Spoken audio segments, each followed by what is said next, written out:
এটা অনেক আগে করতে পারতো। একটু আমি সবাইকে একটু শান্ত হতে বলবো। অভয়ের মা কিছু বলবেন, আপনাদেরকে আমি একটু শান্ত হওয়ার জন্য বলবো। আজ আমি আরজিকরে এসে দাঁড়িয়েছি। আরজিকর যেমন আমার থেকে আমার একটা মেয়ে কেড়ে নিয়েছে, তেমন লক্ষ লক্ষ ছেলে মেয়ে আমার পাশে দিয়েছে। এটা আমার যেমন হারানো তেমন প্রাপ্তিও একটা আছে। তাই এদের সামনে আজকে এসে দাঁড়াতে পেরে আমি একটু মনে একটু হলেও শান্তি পেয়েছি। এতদিন ধরে ঘরে ঘুমরে আর ভালো লাগছিল না, তাই এদের পাশে দাঁড়ানোর খুব ইচ্ছা ছিল, তাই আজকে এসে দাঁড়িয়েছি। এরা সবাই আমার ছেলে মেয়ের মতো, এবং যারা নাগরিক যারা আছেন, যারা আমার জন্য পথে নেমেছেন দেশে বিদেশে, এই যে এত আন্দোলন চলছে আমার মেয়ের জন্য, এরাই হচ্ছে আমার একমাত্র শক্তি। আমার মেয়ের সেই যে চিৎকার, সেদিন 8 তারিখের সেই কান্না, সে যে মামা করে কত কেঁদেছিল, সেই কান্না আমি এখনো ভুলতে, সেদিন শুনতে পাইনি, কিন্তু প্রতি রাতে সেই কান্নার প্রতিধ্বনি আমার ঘুম কেড়ে নিয়েছে।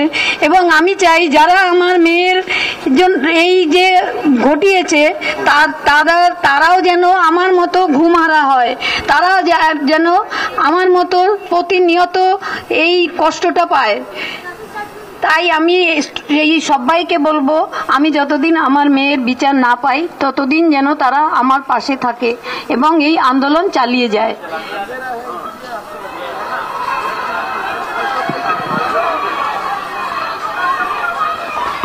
একদমই তাই। অভয়ার বিচারের দাবিতে আমরা আমাদের West Bengal junior doctors front থেকে আমরা যে সুপরিকল্পিত কর্মসূচি নিয়েছিলাম, সেই ঠিকভাবেই তাদের আশীর্বাদ নিয়ে আমরা আমাদের আন্দোলন ঠিক সেইভাবেই চালিয়ে যাব।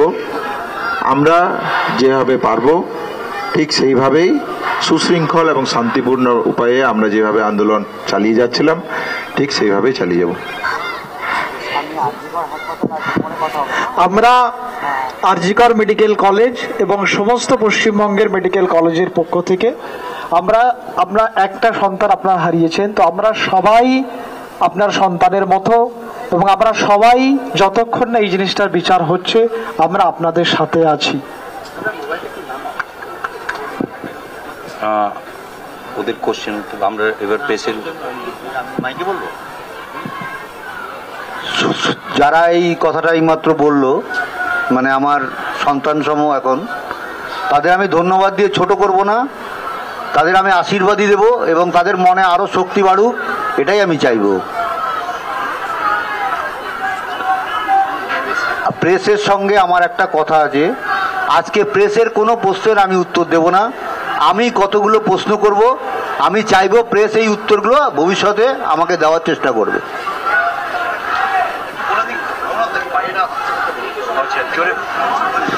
সবাইকে একটু রিকোয়েস্ট করা হচ্ছে, প্লিজ আপনারা একটু শান্ত হয়ে যান, এখন কোনো স্লোগান দেবেন না। আমাদের অভয়ার মা ও বাবা কিছু কথা বলছেন, কাইন্ডলি আপনারা একটু শান্ত হয়ে যান।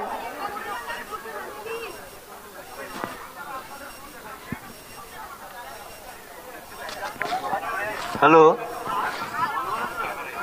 আমার মেয়ে 8 তারিখ সকাল 8:10 এই আরজিকর হসপিটালে এসেছিল রোগী পরিষেবা দেওয়ার জন্য, অসুস্থ লোককে সুস্থ করার জন্য। আজকে এই হসপিটালেই সে বলি হয়ে গেছে দুর্বৃত্তদের পাল্লায় পড়ে। দুর্বৃত্তরা তার জীবনটা শেষ করে দিয়েছে।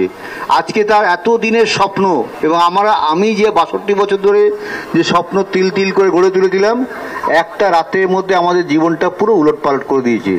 আমার মনে কতগুলো প্রশ্ন এসছে, আমি শুধু মিডিয়ার কাছে সেই প্রশ্নগুলোই রাখবো। প্রশ্ন 1, পুলিশ আমরা এখন জানতে পারছি আরজিকর যে আউটপোস্ট আছে তারা 10:10 আমার মেয়ের এইরকম পরিণতির শারীরিক খবর পায়, কিন্তু তারপরেও কিন্তু ওরা কোনো আমার মেয়ের কোনো শারীরিক পরীক্ষা করেনি, যেটা তাদের প্রথম কাজ ছিল সেটা কিন্তু করেনি। দ্বিতীয়টা, বেলা 11টার সময় আমাদের জানানো হয় আমার মেয়ে আত্মহত্যা করেছে। তারা কোনো মেডিকেল টেস্ট করলো না, আগেই তারা বলে দিল আত্মহত্যা করেছে। ঠিক আছে, কেন করেছে এটা সেটা তারাই জানে, তারাই উত্তর দেবে।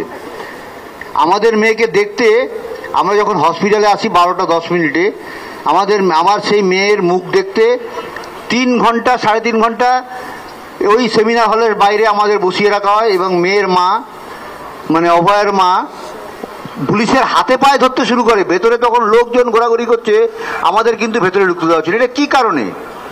এই প্রশ্নটা আমার উত্তর চাই। পোস্টমর্টম করতে হাসপাতালে দেরি করলো কেন? পোস্টমর্টম তো সাধারণত 4-5টার মধ্যে করা উচিত ছিল, কিন্তু দেখা গেল 6টার আগে পোস্টমর্টমটা হলো না, 6টা থেকে শুরু হলো। আমি এফআইআর করলাম টানা থানাতে। কি হলো? আমি 6:30 থেকে 7টার মধ্যে এফআইআর করলাম। আমার এফআইআর এর রেজিস্টার হলো কখন? 11:45 পরে দেখতে পাচ্ছি। ডাক্তার এখানে, এত ডাক্তার থাকা সত্ত্বেও, এত কিছু জানার পরেও পুলিশ একটা আনন্যাচারাল ডেথ কেস করলো, ডায়েরি করলো। কি কারণে?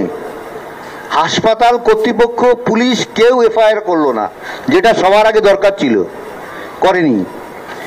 12টা থেকে বিকাল 7টা পর্যন্ত আমরা এই আরজিকর হসপিটালের প্রমিসে ছিলাম, কিন্তু হাসপাতাল কর্তৃপক্ষ এবং ঊর্ধ্বতন কর্তৃপক্ষ কেউ আমাদের সঙ্গে একটি কথাও বলেননি।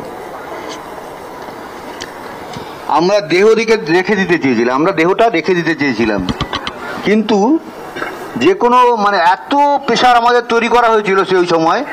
আমরা টালা থানায় গেছিলাম, টালা থানার সামনে আমরা 1 ঘন্টার উপরে বসেছিলাম। 3 থেকে 400 পুলিশ আমাদের ঘিরে এখানে একটা এমন পরিস্থিতি তৈরি করে, আমরা বাধ্য হয়ে বাড়ি ফিরে যাই। বাড়িতে গিয়ে দেখি 3 থেকে 400 পুলিশ আমার বাড়ির সামনে ব্যারিকেড করে দাঁড়িয়ে আছে। কিন্তু এই মতো অবস্থায় আমাদের আর কোনো কিছু করার ছিল না, বাধ্য হয়ে আমরা মেয়ের দেহ দাহ করতে বাধ্য হই। কিন্তু এখানেও একটা আমার প্রশ্ন, আমার মেয়ে আজকে সেদিন মারা গেছে, শ্মশানের যে খরচ, সেই খরচটা ফ্রি করে দিয়েছে কারা? আমরা জানতে পারিনি কিন্তু আজ পর্যন্ত। কেন করা হয়েছে? কেন? আমার মেয়ে আত্মার বাড়িতে খুব কষ্ট পেয়েছে, যে শেষ সময় তো সে ভেবে গেছে যে আমার ভাবি এই কটা টাকা ভাবি খরচা করতে পারলো না। কি মর্মান্তিক ছিল সেই দিনটা আমার কাছে। এই প্রশ্নের উত্তরটা আমায় কে দেবে?